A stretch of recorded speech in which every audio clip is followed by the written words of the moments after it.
when a calm, well-dressed black man was quietly asked to leave his business class seat to accommodate a white passenger, the airline thought it was just another day, another oversight. "Sir, I'm going to have to ask you to move. This seat is no longer assigned to you." That's what she said to him. A calm, well-dressed black man in business class. She didn't ask to check his ticket. She didn't look twice. She just saw his skin and assumed he didn't belong. They gave his seat to a white man who had just walked up late. No explanation, no apology. But what they didn't know, they didn't just reseat a passenger. They reseated a power they didn't recognize, because 30 minutes later, that same black man invoked a hidden clause buried deep in their corporate contract, and within moments, he overrode the flight crew, grounded operations, and triggered a system-wide review. No yelling, no threats, just one folder and a name they never should have underestimated. Ellis Monroe. Where are you listening from tonight? Let us know in the comments, and don't forget to subscribe so you never miss a story like this one. Now, let me take you back to the very beginning. The announcement chimed overhead. Boarding Group 3, now welcome to board. Flight 218 to San Francisco, departing from Gate C-17. Ellis Monroe adjusted the strap of his brown leather carry-on and stepped forward with quiet precision. He didn't rush. He never did. Wearing a charcoal blazer over a pale blue polo shirt, dark jeans, and well-worn Oxfords, he looked like a man between meetings, not between worlds. When he stepped into the aircraft, the cool scent of recirculated air and coffee hit first. A young flight attendant offered a practiced smile. "Welcome aboard, sir." He nodded once, polite, and turned left toward business class. Seat 3A. Window, plenty of legroom. He stored his bag overhead, settled in, and powered off his phone. For a moment, he closed his eyes. Across the aisle, a man in 3B adjusted his sports coat. A couple in 2A and 2B spoke softly in French. All was calm. Then, a murmur near the galley. 2 flight attendants. One gestured toward him. The blonde woman with the black blazer stepped forward. Her name tag read Lisa H. She walked the aisle with a clipboard tucked into one hand and a polite smile stitched to her lips. Behind her, a younger attendant, the one who had welcomed him, followed with uncertain steps. Lisa leaned slightly toward her colleague and spoke just loud enough. "Is he the one?" The younger woman nodded. Lisa sighed, then straightened her shoulders and took a step toward Ellis. "Excuse me, sir," she said in that crisp, customer service tone. "I'm going to need to verify your seat assignment." Ellis turned to her, expression calm. "I believe I'm in the correct seat, 3A?" Lisa smiled, but there was no warmth in it. "Yes, I understand. There's been an adjustment. I'll explain in just a moment." He reached into his breast pocket and retrieved his boarding pass, printed clearly. Seat 3A, business class. His name matched the ID clipped to his carry-on tag. Lisa took the slip, barely glanced at it. "Right. It appears there was a system duplication. We've reassigned this seat to a priority access guest." Ellis raised an eyebrow, but didn't speak. "You'll still be on this flight," Lisa continued, "but we'll need to reseat you in the main cabin. We apologize for the inconvenience." Ellis took a breath, measured. "I paid for this seat weeks ago." "Yes, I understand. But we had a last-minute upgrade for a global preferred member, and they're entitled to guaranteed seating in business." The man appeared then. Max Conrad. Tall, white, round in the middle, expensive watch glinting under the overhead light. He stepped into the aisle as if the outcome had already been decided. Lisa turned to him brightly. "Mr. Conrad, welcome back. Your seat is ready." Max gave Ellis a half glance, not quite a look, then handed Lisa his coat and lowered himself into 3A. Ellis was still sitting there. Lisa's smile vanished. "Sir? I'm going to need you to gather your things."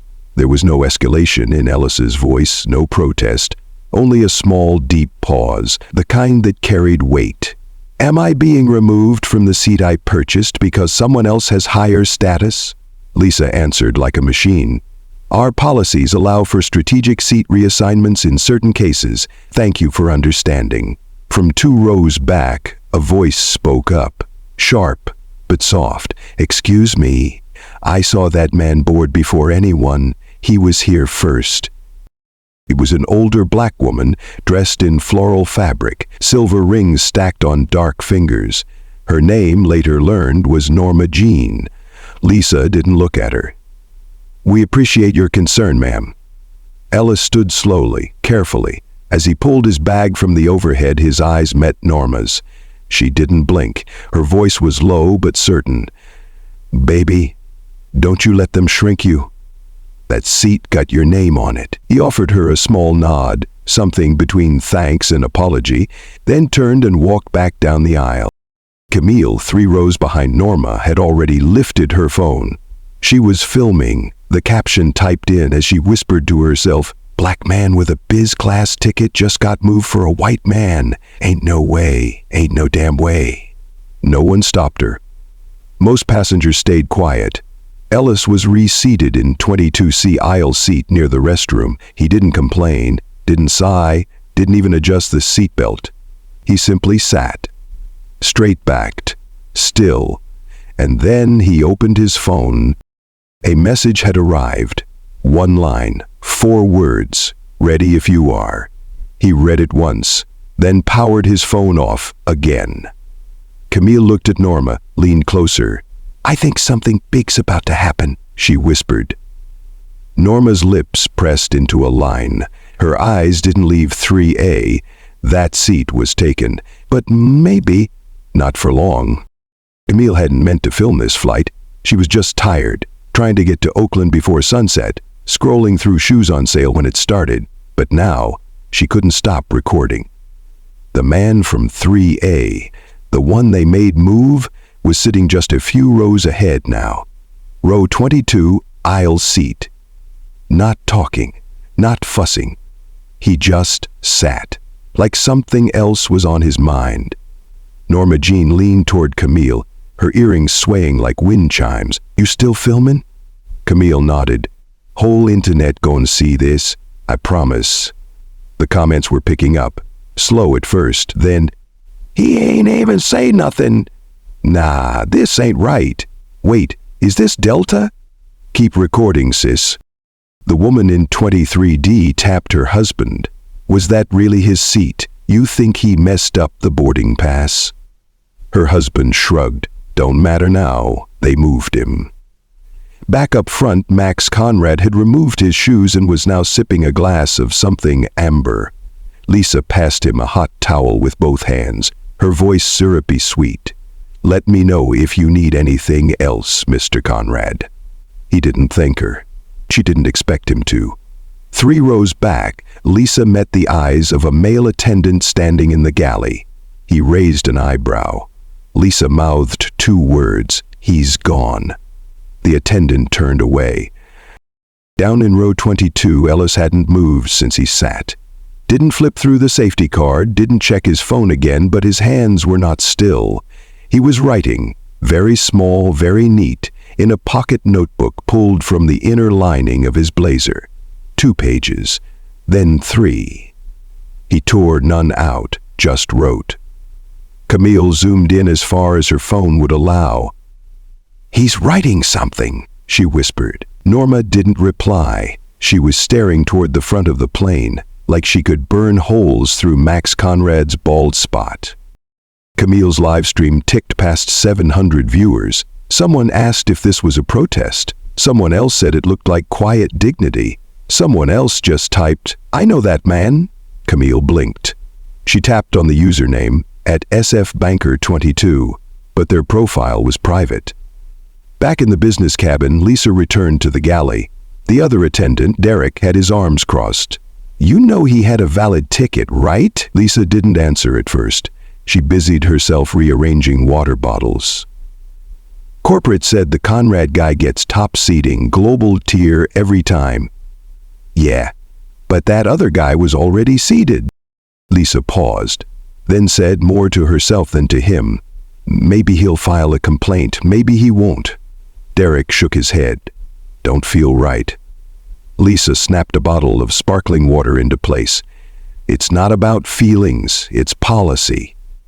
In row 22, Ellis finally closed his notebook, folded it with care, tucked it back inside his coat. Then, with one hand, he reached into his bag and took out a pair of wireless earbuds. No brand showing, no lights blinking. He placed them in his ears and sat back. But he wasn't listening to music. Because Camille could see it clearly, the way his jaw moved so subtly, he was speaking to someone. On Camille's screen, the comment section lit up again. Y'all, he's talking to someone. No phone out though? Is this a lawyer thing? What if he's undercover security? Then another comment from a different user. I recognize him. That's Ellis Monroe. Camille furrowed her brow. Who? But no one responded. Norma tapped her wrist gently. You ever heard the phrase, silent rivers run deep? Camille looked over. Norma's gaze hadn't moved from row 22. That man didn't come to sit in no economy seat, she said softly. He came to change something. The plane hadn't taken off yet. Boarding was complete, but the jet bridge hadn't pulled away. The door remained open. Flight 218 sat still on the tarmac like a paused decision.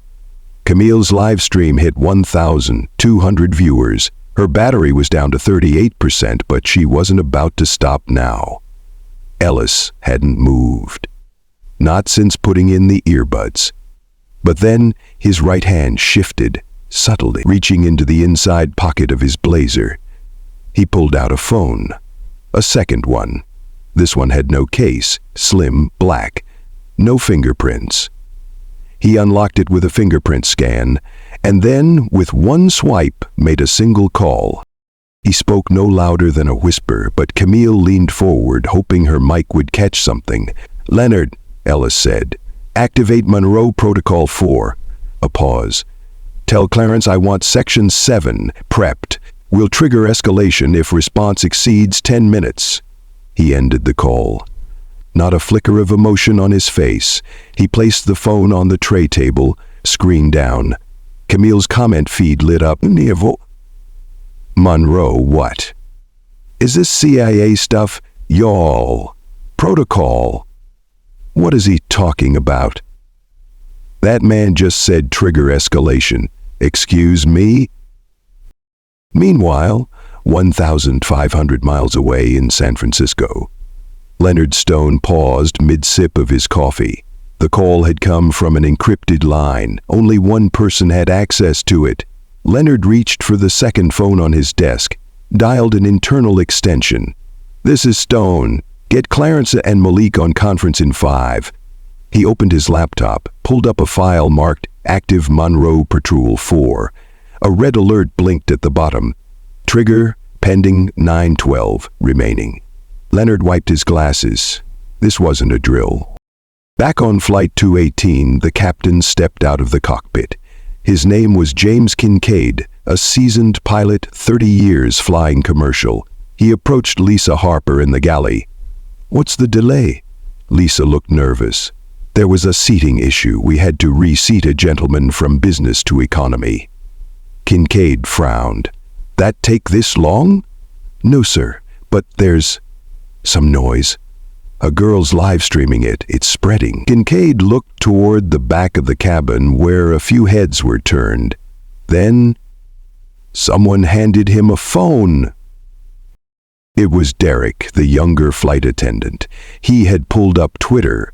The top video showed Ellis Monroe calm, poised, being asked to give up his seat. Lisa's voice clearly audible. Thank you for understanding. Kincaid narrowed his eyes. How many views? Derek replied, 15,000 and climbing. In row 22, Ellis sat motionless. A text lit up on his main phone, the one in his coat pocket. He pulled it out and glanced quickly. Leonard has initiated protocol. Clarence is standing by. Estimated ETA for contact, 4 minutes. He turned the screen face down again. Norma Jean leaned across the aisle, just enough for her voice to carry. Sir, she said, I don't mean to intrude, but I think you're not who they think you are. Ellis turned to her just slightly. He offered a small smile. I don't think they ever stopped to think at all. Camille's chat flooded. He said that with a smile. I'm not breathing. I need to know who this man is. At Jet Watchdog, y'all need to find this CEO now. And then came the tweet that changed everything. At Flight Leaks. Breaking. That's Ellis Monroe, founder of Monroe Ventures, top 5 investor in Trans-America Airlines. Y'all just bumped a board member to coach. It took less than 60 seconds for that tweet to hit 50K views. Camille gasped. No way. No way, she whispered to Norma. You see this? Norma didn't blink. I told you, she said. He didn't come here to fly, he came here to wake somebody up. Leonard Stone stared at the screen. 6 heads stared back. Legal, investment, media, risk, and 2 liaisons from the Monroe Foundation. Talk to me, Leonard said. Where are we? Clarence adjusted his glasses. We confirmed. The incident on Flight 218 involves Ellis Monroe. Boarding pass valid. Documented demotion to economy. Camera evidence. Social media traction increasing by the minute. How bad? Bad enough.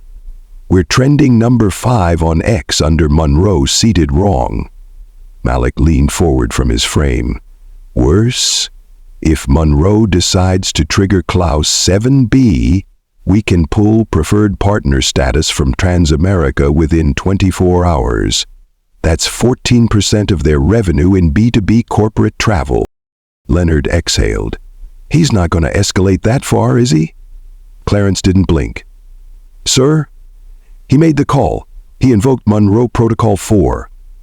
Malik added, that only happens when we intend to engage governance review. Everyone on the screen went silent. On board Flight 218, Lisa Harper checked her handheld monitor. The notification read, Supervisor note, hold at gate. Do not close doors. Await ground instruction. She frowned. Derek noticed. Something wrong? Lisa forced a smile. Just a boarding system check. Probably someone important forgot to scan. Derek hesitated. He is someone important? Lisa ignored him, but her hand shook when she tucked the device back into her pocket. Camille's phone vibrated with a DM from someone anonymous. No avatar, just a message. His company manages more than $1.00 B in airline partnerships. Ellis Monroe is not just flying, he's watching. She turned to Norma. You see this? Norma glanced down. That man's got the whole airline nervous, and he hasn't raised his voice once. Camille checked the chat. Net worth confirmed, $920 million 0 cents. Investor, philanthropist, systems reform advocate. His foundation funded bias training for 2 other airlines. Someone else typed, so, he's flying coach now? Camille replied out loud, not for long. Back in row 22, Ellis turned a page in his notebook. At the top, he wrote, Systemic Compliance Failure, Case 021, Transamerica Airlines. Below it, a bulleted list began forming. Timestamps, phrases, names. He wasn't documenting a flight, he was building a case. Lisa opened the seating system again, fingers moving faster now. She scanned the manifest, then stopped. Ellis D. Monroe. It hit her like a cold splash. She'd read that name before, somewhere in the corporate bulletin. A sponsorship partner. A name on a plaque in the Strategic Alliance Hall. And then it came back. A New York Times headline just 3 months ago. The Silent Boardroom, How Ellis Monroe is Reforming Corporate Systems from the Inside. She suddenly felt cold. Captain Kincaid's phone buzzed in the cockpit. He excused himself and returned to the galley. Lisa looked up. He was pale. We've been instructed, he said quietly, not to close the door. They're sending someone from legal to the gate. Lisa blinked. From legal? Yes, head office. Kincaid looked toward row 22. He's not just a passenger. Lisa swallowed hard. For the first time, the cabin felt different, not tense, not loud, but watched, like the walls had eyes. A single screen lit up inside the Transamerica Airlines Operations Center, then 2, then 5, all showing the same stream. The one from Camille Tyson, now hitting 24,000 viewers live. Y'all, they moved Ellis Monroe to coach. Ellis Monroe. Inside the monitoring room, someone whispered, "That's the guy from the foundation briefing last quarter. He's on flight 218. Wheezy flying coach." A manager stepped into the room, eyes wide. "Shut the live stream down." "Too late," said another tech. "It's been mirrored to 5 other accounts. Twitter, YouTube, Insta, even LinkedIn. We've lost control." Back inside the aircraft, Lisa Harper gripped the armrest in the galley. She stared down at the crew manifest again, hoping somehow that it would show another name. Not Ellis D. Monroe, but it didn't change. It never had. Derek, standing near the beverage cart, had already pulled up a search. "Lisa," he whispered, "you need to read this." She refused. Derek, read anyway. Monroe Ventures manages $3.10 B in assets. Strategic partners with Transamerica, Skyjet, Global Pacific. His company controls preferred vendor status for 14 airlines. Lisa's voice was dry. Why wasn't this flagged?" Derek just stared.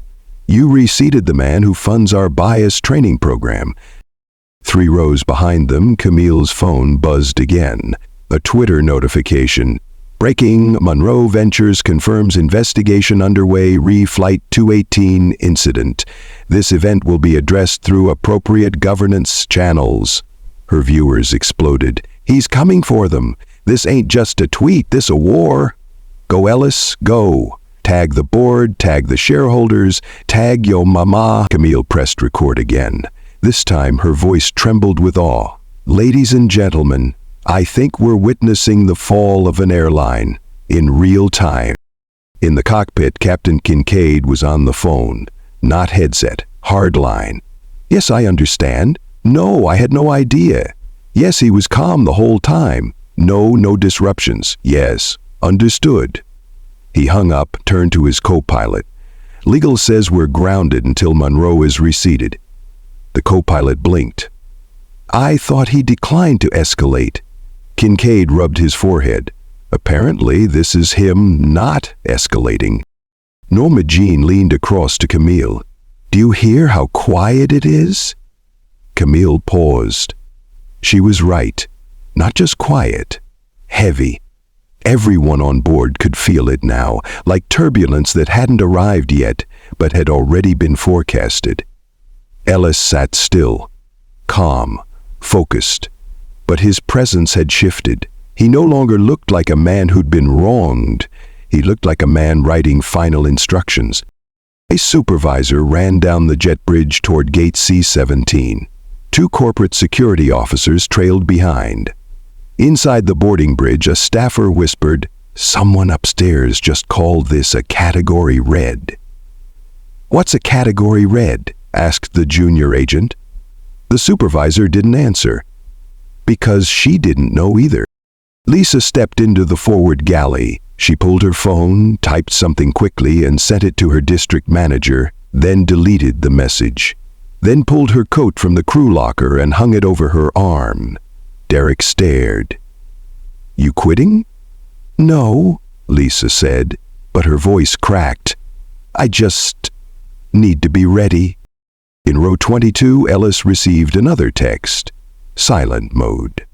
He didn't flinch, just turned the page in his notebook, wrote one line, "Phase 2 begins on ground, all documentation preserved."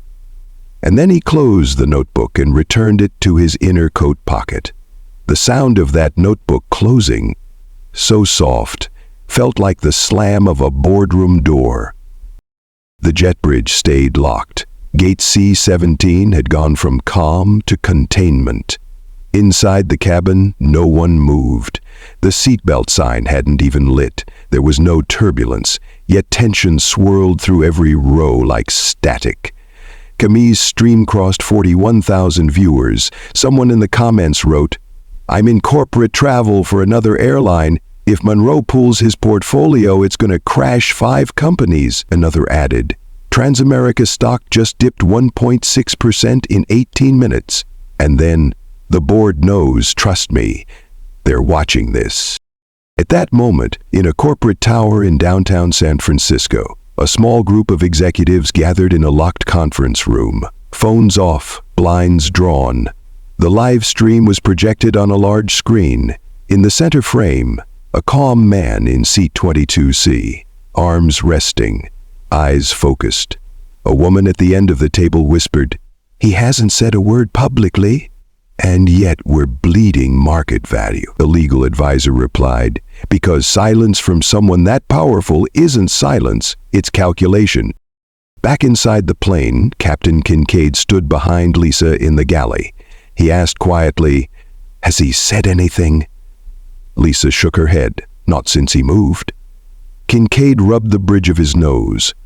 "They're telling me to deboard if we can't resolve this within 5 minutes. Lisa blinked. "You mean, take everyone off the plane?" Kincaid nodded. "He's triggered what they're calling a procedural freeze." She looked down the aisle toward 22C, but Ellis wasn't looking back. He was staring out the window, as if all of this were happening on a different planet. Camille zoomed in again. "Y'all, I think he's smiling?" Norma Jean leaned into frame. "No, baby, that's not a smile." Camille looked at her. "That's a warning." Lisa pulled out her device again. One message stood out, blinking red. "Urgent, legal rep Monroe Foundation, now inbound. ETA 2 minutes. Do not engage further. Do not speak to Mr. Monroe unless prompted." She read it twice, then dropped her hand. Derek was watching. Lisa didn't look at him when she spoke. "I think I need to go stand at the gate." The cabin lights flickered briefly. A door opened near the front. A man in a gray suit stepped onto the plane, badge clipped to belt, tablet in hand. He walked straight to the captain, whispered something. Kincaid turned white. Derek watched it happen, then whispered toward the bag. "It's happening." And in row 22, Ellis slowly reached into his bag. He pulled out a black folder, leather-bound, thick, heavy. He placed it gently on his lap. He did not open it yet. He did not speak. But the weight of that folder seemed to press on the air itself. Camille whispered, "Y'all, I think he brought receipts." Norma Jean, voice like thunder wrapped in velvet, "No, baby, he brought judgment." The cabin stayed quiet until she arrived. Heels clicked down the aisle like a judge walking into court. Tailored navy suit, gold-framed glasses, hair pinned tight. Her badge read Governance Oversight Division. Her presence said this is not a negotiation. Lisa turned pale when she saw her. "That's Bennett," she whispered. "She doesn't fly out unless something's burning." Camille caught the name, typed quickly into the live stream caption, "Miss Bennett, Governance Division." She walked on like she owns the sky. Norma Jean whispered, "She ain't here for coffee service." Bennett said nothing to the crew. She walked the aisle without so much as a glance left or right, stopped beside row 22. She didn't speak. Ellis Monroe looked up, nodded once. She returned the gesture, then waited. Ellis placed the black leather folder on the tray table. He opened it, deliberate, calm. Inside, a stack of papers, all neatly tabbed. He flipped once, twice.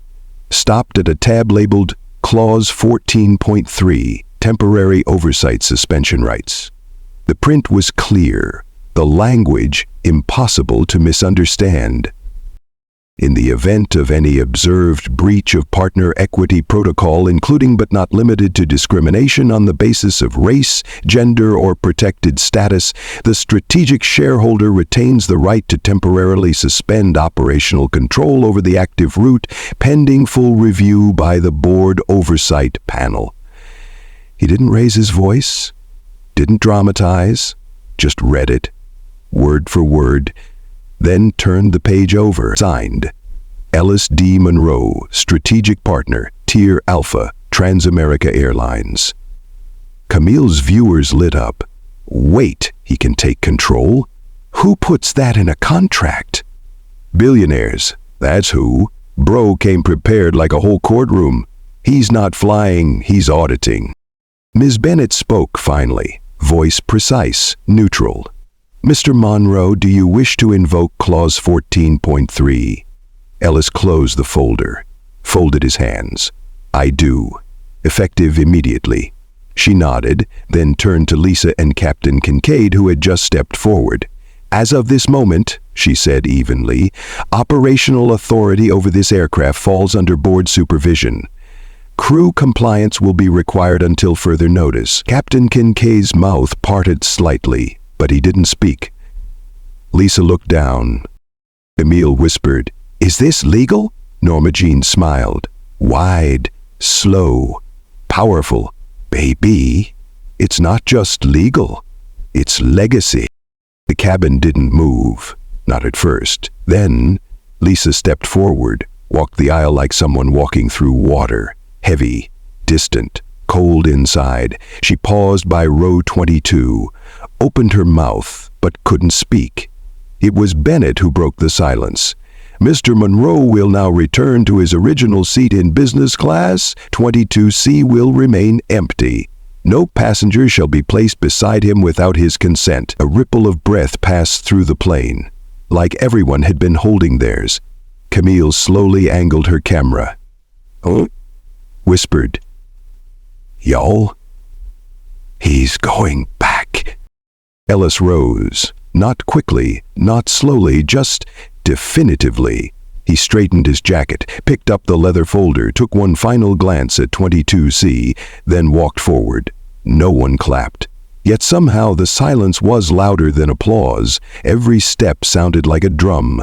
He passed Derek, Lisa, Kincaid. None of them met his eyes. Row 3A waited. The very seat Ellis had paid for. Still empty, still polished, but beside it, Max Conrad. Still sipping, still avoiding eye contact. Until Ellis stopped, turned, looked at him. Max shifted in his seat, swallowed. His mouth opened slightly, but no words came. Ellis didn't say a thing. He didn't have to. He sat down, folded his jacket, set the folder beside him, looked straight ahead. The captain gave the signal. The jet bridge pulled back, the doors closed, and somewhere in the back, Norma Jean whispered, just loud enough for Camille's mic to catch, "Let the sky bear witness." Camille's live stream popped off. He took that seat like it was a throne. Max looks like he wants to disappear. This is better than TV. He didn't just sit down, he made a statement. As the plane began taxiing, Ms. Bennett leaned to Lisa in the galley. "One more thing." Lisa looked up, stiff. "There will be an internal review. Crew actions on this flight have been logged. Expect contact from oversight within 48 hours. Lisa nodded, but her eyes were already somewhere else, maybe in the past, maybe at her resignation letter. Camille zoomed in one last time before switching off. The image froze on Ellis, composed, distant, untouchable. The caption below her video read, "He didn't yell, he didn't fight, he just made the sky his courtroom." It started with an email. Subject line, request for immediate review -incident 218. Sender, Monroe Ventures, Office of Governance. Received 4:12 p.m., 5 minutes after Flight 218 took off.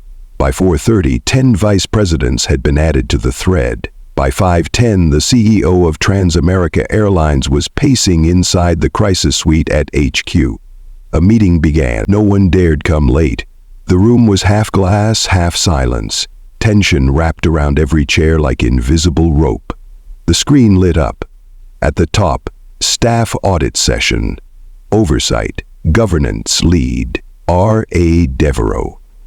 On the table sat 3 documents: a transcript of the live stream, a copy of the strategic partnership contract, and a letter, Ellis Monroe's letter. It wasn't long, barely 300 words, but the weight? Crushing. The issue is not just seating, it is not merely inconvenience, it is the reflection of a cultural rot inside systems that think politeness can replace accountability. Let me be clear, this is not a call for apology. This is a demand for reconstruction. Clause 14.3 was not written for display. It was written for a moment just like this. You have 7 days. Signed, Ellis D. Monroe. Strategic Partner Tier Alpha CC Board of Equity Accountability CC Independent Audit Alliance CC Federal Advisory on Transport Ethics. Someone in the room exhaled, too loud. Everyone looked.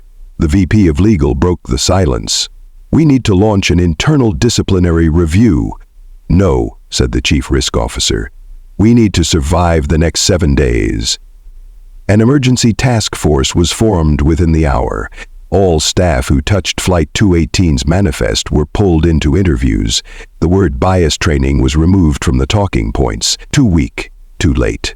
Instead, governance realignment, mandatory oversight simulation, executive accountability index. Fancy words, all scrambled in panic. Ellis never asked for PR.